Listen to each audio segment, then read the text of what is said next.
hanging in there tonight? Not only is this my first time on a comedy stage, that's very true, tonight's my first time, I'm also 52 years old today, so it's either going to go good for on my birthday, or it's going to be a day I'll want to forget. I've made a lot of comic friends over the years. I'm a huge comedy fan, and I think the best piece of advice I got for the night is they said every joke has to have a good delivery. Except for abortion jokes, because there is no delivery. People that know me know I got two big passions in life. One is pro wrestling. I'm a huge wrestling fan, and my family. Is there any wrestling fans here? Well, here goes the joke anyway.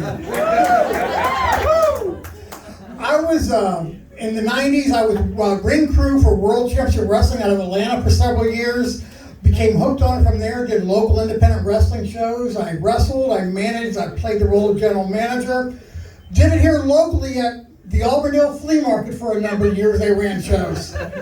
And my wrestling name at that, you can always Google me, was Marcus Wentworth. And I told the owner of the show, because I was the booker, wrote the storylines, wrote the angles, I'm going to go heel tonight. And the lady that ran the show said, you really think that's a good idea? We just raised money for you last month. I was having health issues at the time. I said, this is the best time to do it. It'll really piss everybody off who wanted to buy some more tickets to see them beat my ass.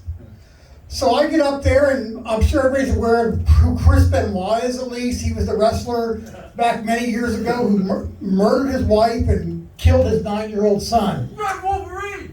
That's right. And so I grabbed the mic, I looked straight at her, it's because she was also a trainer on the weekends, and I said, Chris Benoit is a better husband and father than you are a wrestling trainer. And this was the weekend following that tragedy. I was escorted from the flea market. The owner, Vince, has asked me to never come back. A little bit quickly about my family. I have a lovely wife, and I have an awesome daughter who's 19, who's in college. And she was born with a disability called spina bifida. People who aren't aware of what it is, it's a simple thing is her legs don't work like ours. She's confined to a wheelchair, but she's never let it hold her back. She's, like I said, she's in college. She's going through cosmetology school. She's doing amazing.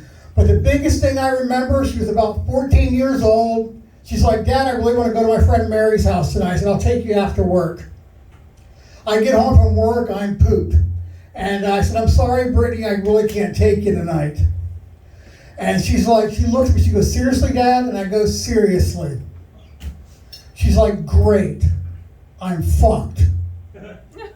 I look at her, my wife looks at her like we're in disbelief that our 14-year-old daughter just used the word fuck. So she runs down, or runs.